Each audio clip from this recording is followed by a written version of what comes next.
2-3 हफ्तों में देश भर में हम लोगों ने प्रचार किया और मुझे लगता है कि जो माहौल है एक परिवर्तन का माहौल है। लोग दबी जुबान इस बात को बोल रहे हैं कि 10 साल से लगातार पूर्ण बहुमत की सरकार 2 बार हमने बनाई, हमको जो आश्वासन दिए, जो वादे किए, उसको पूरा नहीं कर सके और अब पुनः जो चुनाव हो रहे हैं उसमें लोग कहीं ना कहीं एक चेंज चाहते हैं, ऊब चुके हैं उन्हीं बातों से, उन्हीं जुमलों से, उन्हीं वादों से। और ये चेंज तब होता है जब सामूहिक लोगों का, इसमें कोई एक प्रांत या एक समुदाय या एक सेक्शन की बात नहीं है, लगभग सभी लोगों का मन है कि बदलाव होना चाहिए। और जो उत्तर भारत है जहां पर बीजेपी कांग्रेस का सीधा कंटेस्ट है, वहां पर सबसे ज्यादा मुझे एक बदलाव की आहट दिख रही है और यहां पर लोग इलेक्शन फॉर चेंज करेंगे, मतदान करेंगे और कांग्रेस को अच्छा बहुमत मिलेगा, ऐसा मैं मानता हूं, खासकर उन स्टेट्स में जहां बाइपोलर कॉन्टेस्ट है कांग्रेस और बीजेपी का। कई फ्लुएंसीज में बड़े नेता कांग्रेस ने फील किए हैं, वहां जहां पे हमेशा से बीजेपी का होल्ड रहा है, चाहे वो राजनांदगांव ले लें, चाहे वो महासमुंद ले लें, ये बीजेपी को अभी तक पिछले 30 सालों में हमने देखा है कि बीजेपी के प्रत्याशी जीते हैं। तो क्या आपको लगता है भूपेश बघेल जैसे और बड़े नेता फील्ड करके कुछ कांग्रेस को चेंजेस आ सकते हैं? ये बात सही है कि छत्तीसगढ़ में जब जब लोकसभा के चुनाव हुए हैं यहां पर हम लोगों को बहुमत नहीं मिला है, लेकिन इस बार क्योंकि हमारे कैंडिडेट का सिलेक्शन, हमारा कैंपेन, हमारा मैनिफेस्टो, हमारी स्ट्रैटेजी, जो नैरेटिव हमने बनाया है बड़ा सकारात्मक है, पॉजिटिव है, उस आधार पे कार्यकर्ताओं में बहुत जोश भी है। इसलिए जो अब तक वोट पड़ चुके हैं और जो 7 तारीख को थर्ड राउंड का वोट होगा उसमें हम लोगों को अच्छा बहुमत मिलेगा। और मैं तो बड़ी विनम्रता से कहना चाहता हूं कि भाजपा से ज्यादा सीटें कांग्रेस जीतेगी इस बार छत्तीसगढ़ में।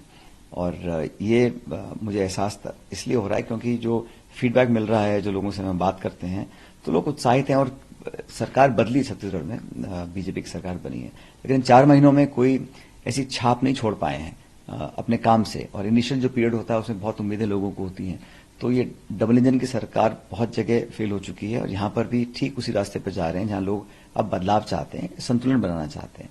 बीजेपी को बहुत बहुमत दिया लोगों ने, 2019 में 300 पार करा दिए थे। उसके बाद से क्या हो रहा है आप देख रहे हैं, वहां पे किसानों के खिलाफ कानून बन रहे हैं, नोटबंदी हो रही है, निर्वाचित मुख्यमंत्री को जेल में डाला जा रहा है, एजेंसीज का दुरुपयोग किया जा रहा है।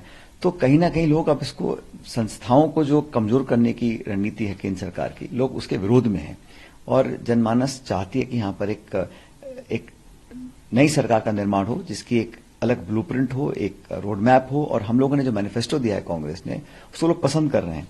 उस मैनिफेस्टो को जानबूझ के कंट्रोवर्शियल बनाने की कोशिश कर रहे हैं, लेकिन हमारे मैनिफेस्टो में साफ लिखा है हर गरीब परिवार को 1 लाख रुपए साल का, 30 लाख खाली पद भरेंगे हम लोग, एमएसपी पे कानून बनाया जाएगा।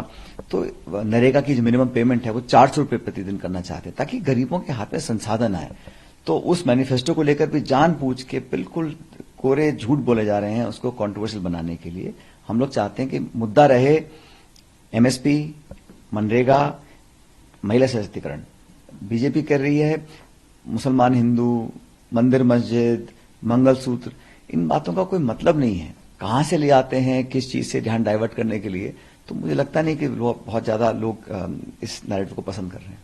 सर, एक जेडीएस के कर्नाटका के लीडर हैं प्रज्वल रेवन्ना, उनका एक वीडियो वायरल हुआ है और काफी ऐसा हरासमेंट वीडियोस हैं जिसमें कई महिलाओं को हरास करने का बात नहीं। जो केंद्र में लोग बैठे हैं और हमेशा आपने पहले भी देखा, जो हमारी महिलाएं जो पहलवान थी, ओलंपिक के मेडल जीते हुए थे, उन्होंने भी बहुत दिनों तक आंदोलन किया और न्याय की मांग करी, उसको पूरा नहीं कर पाए।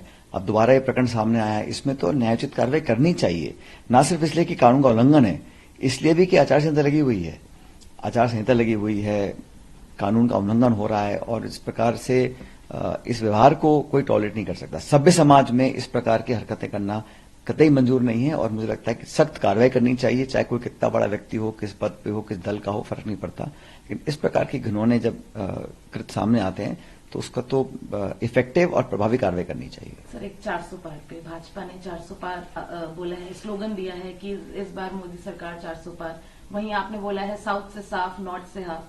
कैसे देखते हैं ये डायनामिक्स को? देखिए, वो तो 4 जून को पता पड़ेगा पब्लिक के मन में क्या है, लेकिन ये जो नारे बार बार देते हैं 300, 400, 500, इनके कोई पैर नहीं है इन बातों के। ये तो सिर्फ अपने कार्यकर्ताओं को मोटिवेट करने के लिए कर रहे हैं। पहले चरण में जो मतदान हुआ और जो फीडबैक आया उसके बाद जो भाषण भाजपा के नेताओं के आ रहे हैं, उसे आप समझिए कि वो बैकफुट पे हैं, सहम गए हैं, घबराए हुए हैं और थोड़ा बहुत फ्रस्ट्रेशन भी दिख रहा है। तभी तो बेफजूल की बातें जिस प्रकार करी जा रही हैं, इनका कोई सर पैर नहीं है। और जहां तक आपने पहले पूछा कि ये संविधान, आरक्षण, ये मुद्दे चर्चा में क्यों आ गए, हम चर्चा में लेके नहीं आए। रूलिंग पार्टी के ही कुछ ऐसे लोग हैं जिन्होंने बार बार इन बातों को हवा दी और इसीलिए आज इनके शीर्ष नेतृत्व को बार बार सफाई देनी पड़ रही है। तो सवाल यह है कि सफाई देने की नौबत ही क्यों आई, ये चर्चा शुरू कहां से हुई? हमने कभी ऐसा नहीं कहा। उन्हीं के लोगों ने बार बार इन बातों को बोला तो कहीं ना कहीं लोगों के जहन में ये शक पड़ गया कि इनकी मंशा क्या है और ये किस दिशा में सत्ता आने के बाद जाना चाहते हैं। ये बड़ा सवाल बन गया। कांग्रेस पार्टी कितनी कॉन्फिडेंट है? मानता हूं कि 10 साल में विपक्ष में रहे और अब जब चुनाव होंगे तो हमारी पार्टी और हमारे इंडिया अलायंस का जो गठबंधन है वो बड़ा मजबूत है। लगातार हम बढ़त बनाए हुए हैं। तो 4 जून को जब परिणाम आएंगे तो हम लोगों को पर्याप्त बहुमत मिलेगा सरकार बनाने का।